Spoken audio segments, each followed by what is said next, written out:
இந்த video record பண்ணும்போது March 2026 Iran Israel போர் தீவிரமா இருக்கு. நான் ஏற்கனவே பெட்ரோல் தட்டுப்பாடு, ஃபர்டிலைசர்ஸ் தட்டுப்பாடு பத்தி பேசியிருக்கேன். ஆனா இப்போ உலகம் இன்னொரு பெரிய ஆபத்தான ஷார்டேஜ் நோக்கி சைலண்டா போயிட்டு இருக்கு. அதை பத்தி தான் இந்த வீடியோல பார்க்க போறோம். நம்ம எல்லாருக்கும் ஹீலியம் அப்படின்னு சொன்ன உடனே ஞாபகம் வருது முக்கியமா ரெண்டு விஷயம். ஒன்னு கலர் பெலூன்ஸ், இன்னொன்னு அந்த ஹீலியம் கேஸை உள்ள இழுத்துட்டு பேசினா வர்ற காமெடியான வாய்ஸ். ஆனா ஹீலியம் வெறும் ஜாலிக்கான பொருள் இல்ல, இது ஒரு சூப்பர் கூலண்ட். உலகத்திலேயே லோயஸ்ட் டெம்பரேச்சர்ஸ்லயும் லிக்விடா இருக்கிற ஒரே பொருள் இதுதான். இது பல இடத்துல யூஸ் ஆகுது.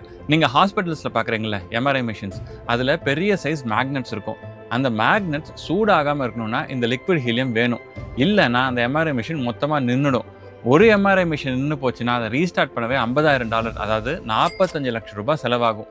அதுவும் ஹீலியம் கிடைச்சாதான். உலகத்துக்கு தேவையான ஹீலியத்துல 33%, அதாவது 1/3 கத்தார் நாட்டில் இருக்கிற ராஸ் லஃபான் அப்படிங்கிற பிளான்ட்ல இருந்தா வருது. ஆனா இந்த மார்ச் மாசம் அந்த இடத்துல நடந்த தாக்குதல்ல உற்பத்தி மொத்தமா நின்னு போச்சு. ஸ்ட்ரெயிட் ஆஃப் ஹார்முஸ் வழியா கப்பல்கள் வர முடியாததுனால ஏற்கனவே அங்க இருக்கிற கேஸையும் வெளியெடுக்க முடியல. அமெரிக்கால கொஞ்சம் உற்பத்தி நடந்தாலும் அது மற்ற நாடுகளோட தேவைக்கு போதவே போதாது. இந்த நெருக்கடி ஏன் பெட்ரோல் நெருக்கடியோட ஆபத்தானது தெரியுமா? பெட்ரோலை நம்ம பூமி கடையில சேமிச்சு வச்சுக்கலாம், ஆனா ஹீலியத்தை அப்படி ஸ்டோர் பண்ணி வைக்க முடியாது. ஹீலியம் ஆட்டம்ஸ் ரொம்ப சின்னது, அது ஸ்டீல் சிலிண்டர் வழியா கூட லீக் ஆயிடும்.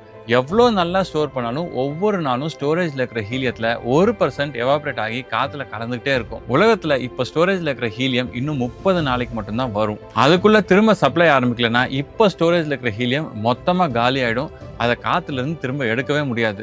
ஏப்ரல் பாதியில ஹீலியம் ஸ்டோரேஜ்க்கான ரெட் லைனை நம்ம கிராஸ் பண்ண போறோம். அப்பவும் போர் நிக்கலன்னா புது லேப்டாப், கார், மெடிக்கல் எக்யூப்மெண்ட்ஸ் எதுவுமே தயாரிக்க முடியாது. உலகம் ஒரு ஹார்ட்வேர் ஃப்ரீஸ் நிலைக்கு போயிடும்.